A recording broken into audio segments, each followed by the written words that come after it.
오늘 함께 읽으신 이 본문의 말씀을 가지고 복음을 전파하시며라는 제목으로 여러분과 함께 은혜를 나누기 원합니다. 혹시 여러분은 그 예수님을 어떤 분으로 믿고 있으십니까?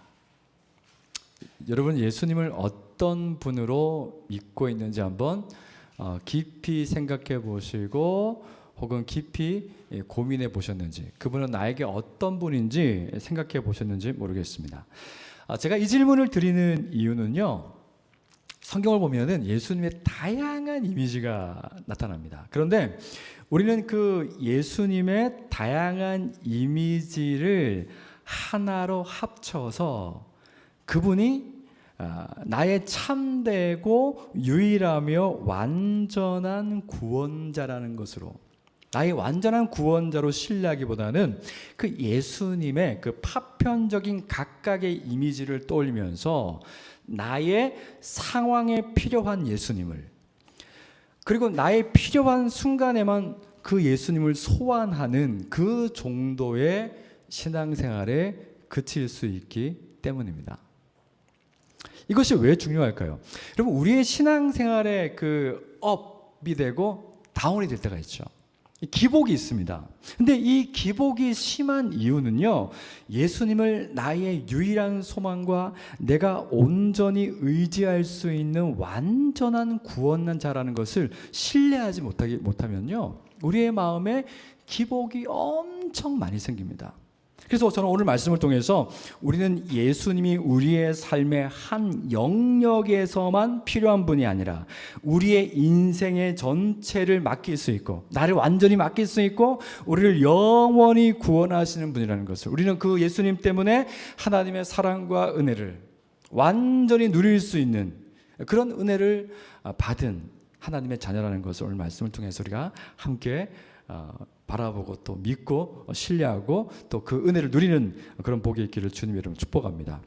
우리가 오늘 먼저 살펴보기를 원하는 것은요, 하나님은 그의 백성을, 그의 자녀들을 불쌍하게 여기시고 돌보시는 분이라는 것을 우리가 머리에 그릴 수가 있습니다. 정말 우리 주님을 보게 되면요, 저는 진짜 주님을 그 천국 가서 그 예수님을 보게 되면은 너무 좋을 것 같아요. 그 예수님께는 안정감이 있잖아요. 우리가 아무리 좋은 사람이라도 이렇게 만났을 때는 서로 이렇게 신뢰감이 있어가지고 만나니까 좋고 웃다가도 이렇게 또 헤어지면은 다시 만나려고 할 때 그 서먹함이 좀 남아 있어요. 오늘 또 여전히 저분이 나를 좋아할까? 저분이 오늘 또 여전히 나와 어디 함께 가는 걸 좋아할까? 뭐 이런 식의 여러 가지 막 서먹한 그 감정들이 우리 안에 있을 수 있는데, 예수님은 그렇지 않아요. 완전히 편하고 완전히 신실하시고 완전히 좋은 분이라서 그 예수님을 보고 싶습니다.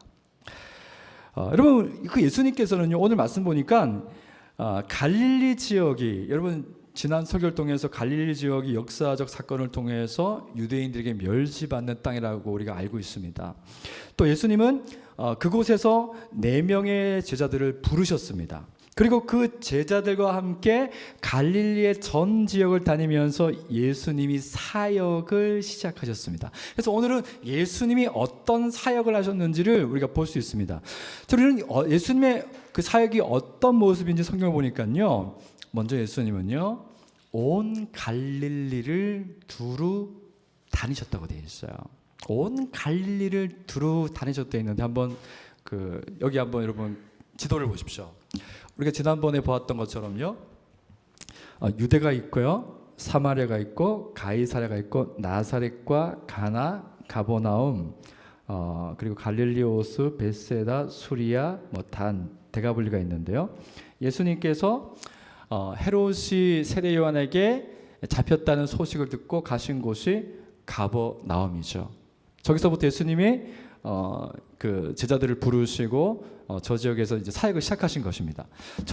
이제 사진을 지도를 보시면서 말씀을 들으시면 좀 더 이렇게 입체적으로 들릴 겁니다. 이 온 갈릴리 지역을 다니면서 예수님께서 말씀을 전하셨는데요. 이 갈릴리 지역은요, 남과 북의 길이가 80km 정도 됩니다. 그리고 동서의 길이가 45km 정도 됩니다. 근데 이 유대 역사학자인 요세푸스에 의하면은 여기에 4개의 크고 작은 성읍이 있었고 인구가 300만이 살았대요. 작은 도시가 아니죠. 그리고 사실 적은 거리도 아니에요. 근데 예수님께서 이 온 갈릴리 지역을 두루 다니셨어요. 여러분, 예수님이 두루 이 갈릴리 지역을 다니셨다는 말씀을 들으면요, 이 말씀을 읽으면서 제 마음속에 감동이 되는 거예요. 예수님은 어느 한 사람이 아니라, 어느 특정한 사람이 아니라, 예수님은 쉽게 우리가 찾아가서 볼 수 없는 그런 분이 아니라 그분의 모든 백성에게 온전한 관심을 가지고 있다는 것을 느끼는 거예요. 우리가 찾아가지 않아도 우리에게 찾아오시는 분이란 거죠. 아, 예수님이 내게도 깊은 관심을 가지고 계시는구나. 여러분, 혹여라도 여러분 마음속에 예수님 나한테 관심이 있기는 할까? 아닙니다. 예수님은 자신의 생명을 주시기까지 여러분에게 관심이 있었어요. 관심 정도가 아니죠. 여러분을 사랑하시고 여러분에 대한 영원한 계획이 있으세요. 그 주님은 매 순간 우리를 찾아오시는 분이죠. 그것을 우리가 느낄 수가 있습니다. 여러분, 지금도 그 주님이 여러분의 삶에 찾아오신다는 것을 우리가 경험할 뿐만 아니라 우리의 삶에 함께 하신다는 것을 여러분 기억하십시오. 내가 느끼지 못하는 순간에도 그 하나님은, 그 주님은 우리와 함께 하십니다. 그래서 언제나 그 주님이 여러분 곁에 계신다는 것을 아시고, 여러분 그 주님께 여러분의 상한 마음과 또 상황을 말씀드리면서 주님이 나타내실, 우리에게 주실 은혜를 여러분 기대할 수 있다는 거. 이거 예수 믿는 게 보통 은혜가 아니에요. 우리 예수님께 기도하고 고백하고 우리의 상황을 말씀드리고 우리의 마음을 아뢰고 또 그분의 도움을 받을 수 있습니다. 얼마나 감사합니까? 그러니까 그 갈릴리 전 지역을 다니면서 사람들을 예수님 만나시니까 사람들이 그 주님이 얼마나 고마웠겠어요. 이런 지도자가 어디 있냐? 자신들의 약함을 돌아보는 진정한 왕이 오셨다고 칭송하며 예수님을 따르는 것이죠.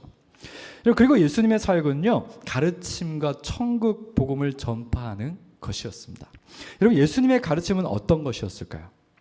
여러분, 예수님은 당시에 해당이라는 곳에서 해당이 굉장히 많았었는데요. 그 해당에서 예수님은 사람들을 가르쳤어요. 여러분, 해당은 역사적으로 그 유대가 바벨론 포로 시기에 세워졌습니다. 바벨 다른 나라의 포로로 잡혀가니까 거기는 예배 장소인 성전이 없잖아요. 근데 그 성전이 없으니까 10명만 모이면, 10가정만 모이면 해당을 세우고 그곳에서 하나님의 구약의 율법 말씀을 가르치고 하나님께 예배가 이루어진 것이 해당이었습니다. 그래서 예수님의 가르침은 갈릴리 전 지역에 있는 해당을 중심으로 해서 하나님 말씀 가르쳤습니다. 그리고 이 예수님의 가르침의 대부분은요, 구약 성경을 해석하는 것이었습니다.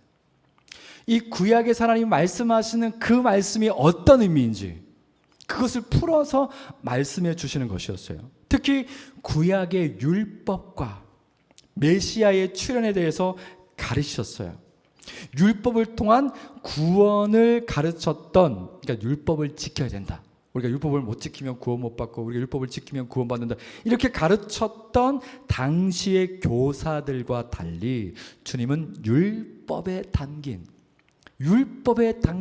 무엇을 가르쳤냐면 하나님의 사랑과 그분의 긍휼을 가르쳤어요. 바로 예수님 자신이 하나님의 사랑과 긍휼을 완성하실 메시아라는 것을 가르치셨죠. 예수님의 이 가르침은 사람들에게 권위를 얻었어요.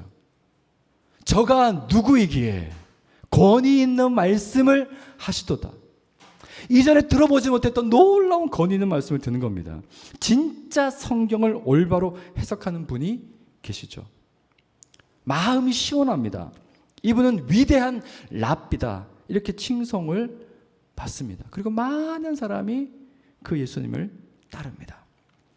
그리고 예수님은 천국 복음을 전파하셨습니다. 여러분, 천국 복음을 전파한다는 것은요, 하나님이 어떤 분인지, 그리고 하나님의 성품과 하나님이 그분의 성품으로 다스리는 하나님의 나라가 어떤 것인지 사람들에게 선포하셨어요.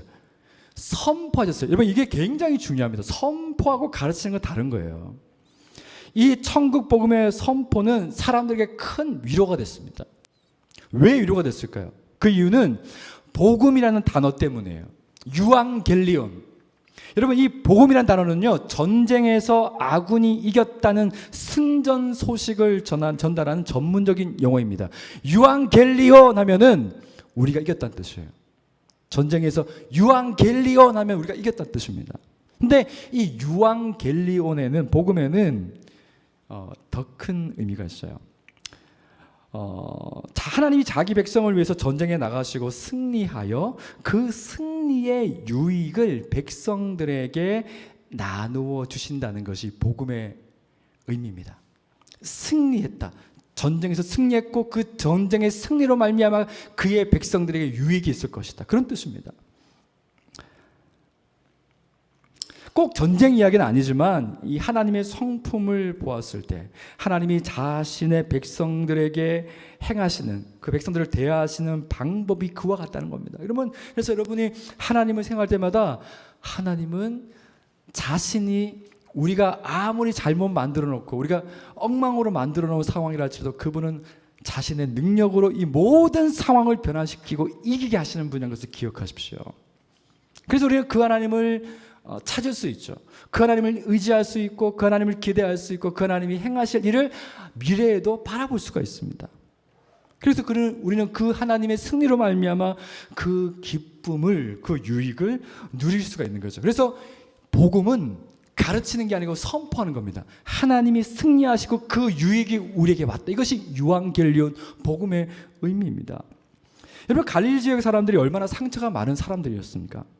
소외되어 살았던 갈릴리 사람들이 이 천국 복음을 들었을 때 얼마나 위로를 받고 소망이 있었겠습니까? 그래서 사람들은 이 위대한 선지자가 나타났다, 우리에게 하나님의 말씀을 전하는 위대한 선지자가 나타났다고 예수님을 환호하면서 그 주님을 따랐습니다. 그리고 마지막으로 주님의 사역은요, 자신의 가르침과 선포와 긍휼, 그 모든 것에서 끝나지 않고 자기 백성의 모든 병과 약한 것을 고쳐 주셨어요. 어떻게 보면 이것은 굉장히 현실적인 이야기죠. 되게 많은 사람들이요, TV에 나오는 유명한 강사라든지 이런 사람들은 우리에게 티칭만 하지 실제로 그 사람이 갖고 있는 어떤 유익을 우리에게 나누어주고 분배하지 않습니다. 사실 그런 능력도 사실 없죠. 그런 사람들이 있을 수 있어요. 사회사업가나 그럴 수 있지만, 근데 예수님은 완전 달라요. 이 규모가 완전 다릅니다. 예수님께서는 선포하시고 가르치시고 그 마음의 긍휼을 따라서 자기 백성의 모든 병과, 한두 가지 병이 아닙니다, 모든 병과 약한 것을 고쳐주셨는데요, 예수님은 자비하신 하나님이시고 탁월한 율법 교사이면서 위대한 선지자이신데 거기에 더해서 사람들의 현실적인 필요, 가장 아픈 것을 아시고 그것을 채우시는 능력의 하나님이라는 것을 보여줍니다. 여러분 여기서 모든 병은요, 성경 원어에 보면은 만성적이고 중한 병을 말합니다. 그리고 모든 약한 것은 병과 여러 가지 이유로 낮아진 자존감, 그리고 정체성을 잃어버린 결핍을 말합니다.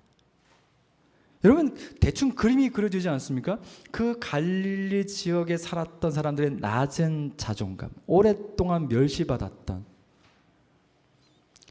그 낮은 자존감과 정체성의 결핍, 우리는 왜 살아야 될까? 우리가 존재하는 이유는 뭘까? 이런 것에 늘 시달리며 살았어요. 그런데 예수님이 그들을 고쳐주시고 그들의 마음을 어루만지시고 그들의 낮은 자존감을 일으켜 세우셨어요. 어떻게 해요? 하나님이 너희들에게, 여러분에게 승리를 가져다 주실 겁니다. 여러분에게 하나님이 유익을 가져다 주실 것입니다.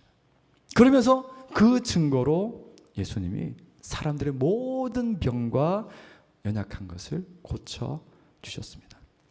여러분, 이 장면은요, 예수님께서 그 마태복음이 이제 시작되면서 예수님이 처음 사역을 하실 때 예수님이 빵 터뜨린 거예요. 지난 그 수요일인가 제 친구 목사의 아들이 아이돌로 데뷔를 했어요. 제 친구 목사가 계속 하루에도 막 카톡으로 막 영상 보내주고 사진 보내주고 뭐 지금 리뷰가 조회수가 뭐 1000만 명이 넘어 계속 보내주는 거예요. 저는 그때마다 답한다고 무슨 하도 답을 많이 해가지고 무슨 답을 될지 모르겠어요. 그래 너무너무 잘됐다 뭐 할 말이 없으면 막 사진 이런 사진도 막 보여주고. 근데 그때 그 아이돌 데뷔하는 가수들이 그 엄청나게 그 쇼케이스에 신경 쓰잖아요. 그 처음 쇼케이스에서 그 자기들이 이렇게 충분히 자신들을 보여주지 않으면은 그 뒤에 뭐 팬덤도 안 생기고 또 인기가 생기지 않을까 봐 엄청나게 그 쇼케이스에 신경을 씁니다. 근데 여러분 한번 보세요. 이 예수님이 처음 메시아로서 등장했을 때 여기서 보여준 예수님의 그 쇼케이스를 보십시오. 이건요. 그래서 얼마나 이것이 임팩트가 있었으면은 예수님의 소문이 갈릴리 주변 지역에 이 지도에 있는 것처럼 온 수리아와 데가볼리와 예루살렘과 유대와 요단강 건너편까지 소문이 퍼졌고 수많은 무리가 예수님을 따랐어요. 요즘 팬덤이 아닙니다. BTS 팬덤. BTS 팬덤은 조금 예수님보다 많을 것 같은데요, 느낌이. 예수님은 그 당시에 지역적이었으니까. 어쨌든 그 당시에 미디어가 없던 거 생각하면 엄청난 쇼케이스였어요. 그야말로 충격적인 임팩트였죠. 여러분, 예수님 당시에 여러분이 그 현장에 있었다면 여러분 예수님을 어떤 이유 때문에 따르셨을까요? 많은 사람들이 내가 가지고 있는 문제를 해결하기 위해서 누군가를 따릅니다. 누군가를 쫓습니다. 누군가에게 이야기를 듣고 싶어 합니다. 그 사람이 나보다 낫다고 생각하면. 병이 낫기를 위해서, 정신적인 고통에 시달리기 때문에 말씀을 깊이 알고 싶은 갈망이나 나에게 필요한 유익을 위해서. 여러분이 지금 안고 있는 문제가 혹시 있을 수 있습니다. 해결해야 한다는 생각하는 어려운 일이 있을 수 있습니다. 그 문제, 그 어려운 일, 내 마음의 결핍, 육체의 연약함, 가정, 사업, 직장, 그 일들이 다 해결되기를 위해서 주님을 바라보고 있을 수 있습니다. 그 일들이 다 해결돼도 주님을 바라보시겠습니까? 내 인생에 더 이상의 문제가 없다면 그래도 여전히 주님을 바라보시겠습니까? 만에 하나 내가 주님께 바랬던 일들이 해결되지 않으면 어떻게 하시겠습니까? 그래도 주님을 바라보시겠습니까? 주님을 따르시겠습니까? 여러분, 우리가 읽은 본문은요, 예수님이 가르치고 전파하시고 고치셨고 사람들은 그 예수님을 따랐다고 끝이 납니다. 수많은 사람이 따랐다고 끝이 납니다. 그래서 우리가 본문을 통해서 생각할 수 있는 것은요, 주님이 나의 필요도 나의 연약함도 채우시고 고쳐주시는 분이구나, 이렇게 생각하고 그 주님을 믿자. 그리고 나의 문제도 해결받자. 이렇게 끝날 수 있습니다. 그런데 여러분이 이 이야기만 듣고 예배당을 떠나서 소위 세상에서 살아갈 때 문제 해결을 믿음으로 기다리고 있는데 기뻐하는 분도 있을 수 있고 실망하는 분도 있을 수 있습니다. 문제가 해결되면 예수님이 도와주셨다고 기뻐하겠죠. 문제가 해결되지 않으면 실망하고 나의 믿음이 잘못되었거나 예수님이 날 싫어하거나 날 사랑하지 않거나 난 버린 자식이거나 이런 식으로 우리의 생각의 흐름이 흘러갈 수 있습니다. 우리는 주님이 하신 사역을 보면서 이 세상을 사는 내가 지금 직면한 문제 해결만 생각할 때가 많습니다. 우리는 예수님을 보면서, 그분을 보면서 내가 벗어나고 싶은 상황과 문제만 바라볼 때가 많습니다. 그래서 내가 직면한 문제가 해결되면 내 신앙에 문제가 없는 것 같고, 그렇지 않으면 무엇이 잘못되고 있다고 힘들어합니다. 왜 그럴까요? 여러분, 우리는 예수님이 보여주시는 이 위대한 퍼포먼스의 이면을 생각하지 않기 때문입니다. 우리는 알 수 있죠. 우리는 알고 있죠. 뭘 알고 있습니까? 예수님이 이 땅에 오신 이유는 우리가 해결할 수 없는 죄의 문제를 우리 대신 해결하기 위해서 오셨어요. 예수님의 목적이 있습니다. 그분은 우리의 죄를 사하기 위해서, 우리가 하나님께 영원히 용납받고 사랑받는 자녀로 만들기 위해서 이 세상에 오셨죠. 그분은 우리를 대신해서 죽으셔야 합니다. 그런데 그분은 하나님의 아들로서 죽어야 돼요. 그냥 평범한 33살 청년으로 죽으면 아무 의미가 없어요. 우리에게 아무 의미가 없어요. 예수님은 자신이 구약에서 그렇게 하나님이 약속하셨던 구원자라는 것을 사람들에게 보여주셔야 했습니다. 그래서 주님은 누구도 범접할 수 없는 완벽한 성경 해석과 자기 증명을 하셨습니다. 그리고 하나님의 승리가 가져다 줄 백성이 받을 그 유익을 선포하셨습니다. 그리고 그 누구도 할 수 없는 췌장암 말기 환자, 우울증 중증 환자, 귀신에게 조정당하는 사람들을 다 고쳐주셨습니다. 이제 누가 봐도 그분은 구원자입니다. 그런데 그 구원자가 어떻게 하셨습니까? 그 구원자가 죽으셨어요. 우리가 예수님이 부활하기 전까지 사람들이, 예수님을 따랐던 그 사람들이 예수님이 죽었다고 생각해 보십시오. 아, 구원자 아니구나. 아니었어. 구원자가 아니었어. 실망하고 다 떠났겠죠. 여러분, 그 능력이 있는 하나님의 아들이 왜 죽으셔야 했습니까? 이 땅에 오신 하나님이 우리에게 그 쇼케이스, 위대한 쇼케이스를 보여주시고 위대한 퍼포먼스를 보여주시고 결국에는 십자가에서 죽으셨어요. 만약에 그 예수님께서 십자가에서 죽으시지 않고요, 부활 없이 그냥 우리에게 멋지게 그 등장을 알리시고 멋지게 그 하나님으로서 위용을 드러내시다가 그냥 하늘로 올라가 버리셨어요. 그럼 어떻게 될까요? 그분은 위대한 하나님은 맞아요. 근데 그분은 우리의 구원자는 될 수 없어요. 사람들은 위대한 퍼포먼스에 환호했겠지만은 죽음과 부활이 없는 그분의 승천은 더 큰 절망감만 남길 겁니다. 왜? 살다가 죽을 거니까요. 우리 죄의 문제는 여전히 해결되지 않았기 때문에요. 다 죽잖아요. 여러분, 사람들이 예수님을 자신의 진정한 구원자로 믿지 못하는 것은요, 그리스도의 죽음과 부활을 깊이 인식하지 못하기 때문입니다. 그 위대한 왕이, 그 위대한 능력을 가진 분이, 그 하나님이 저와 여러분의 죄를 영원히 제거하시고 우리를 하나님의 자녀로 만들기 위해서 그 위대한 일을 우리에게 보이시고 자신의 생명을 우리에게 주셨습니다. 그리고 초라하게 죽으셨죠. 하지만 그분은 부활하셨어요.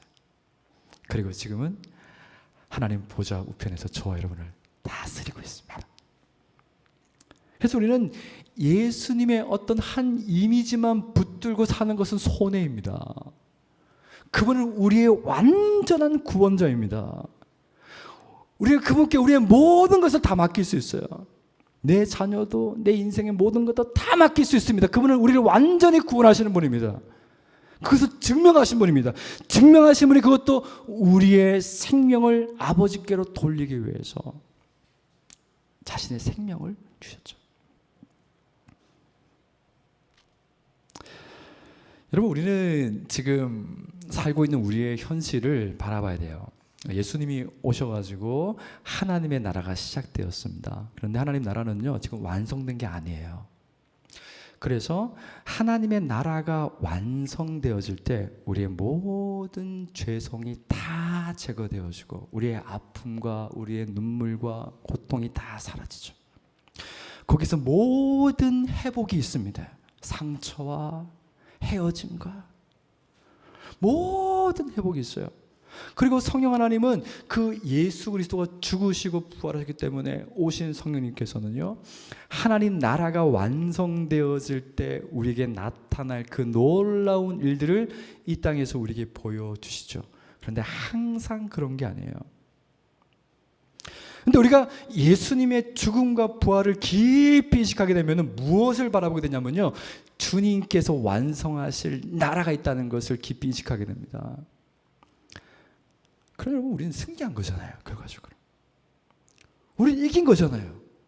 주님이 이기신 그 복음의 유익을 누리는 거잖아요. 결국은 누릴 거잖아요.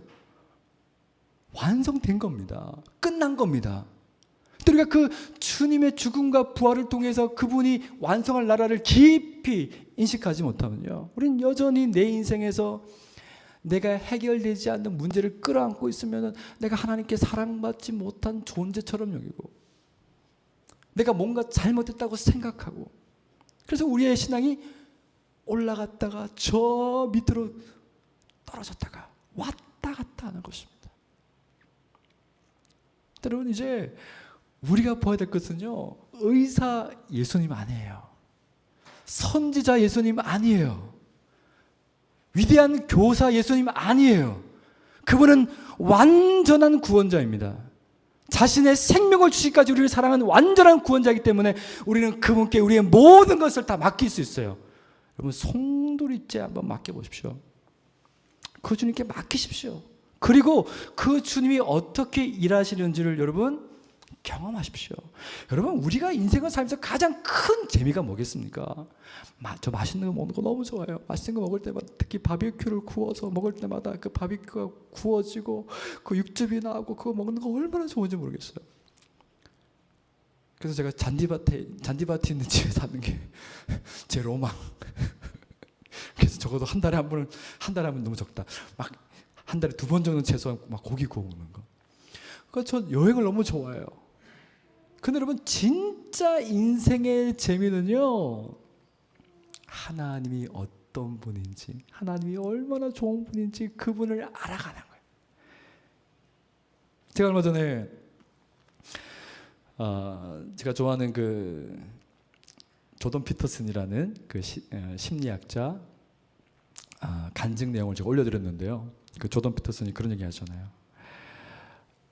역사적 예수 그리고 영적인 예수를 내가 온전히 믿게 되었다고 하면서 울면서 그런 얘기하죠. 근데 두렵다고. 내가 그분을 완전히 믿게 되었을 때 내 삶이 어떻게 될까? 우리는 그런 두려움이 있어요. 여러분, 혹시 그런 두려움 가져본 적 있어요? 내가 예수님을 완전히 믿었는데 예수님이 내게 응답하지 않을까 봐 두려워했던 적이 있습니까? 저는 있어요. 내가 예수님을 완전히 믿고 그분께 완전히 맡겨서 내 의지와 행동을 바꿨는데 그분이 날 배신할까 봐, 사람들한테 내가 예수님께 완전히 전향했다는 걸 말 못하겠어요. 실패할까 봐. 여러분, 하나님은 실패하지 않습니다. 확정되어 있어요. 그리스도의 죽음과 부활로 우리의 완전한 삶이 확정되어 있습니다. 그러면 두려워하지 마시고 그분이 나의 참된 완전한 구원자라는 것을 신뢰하시고 그분께 여러분의 삶을 다 맡기십시오.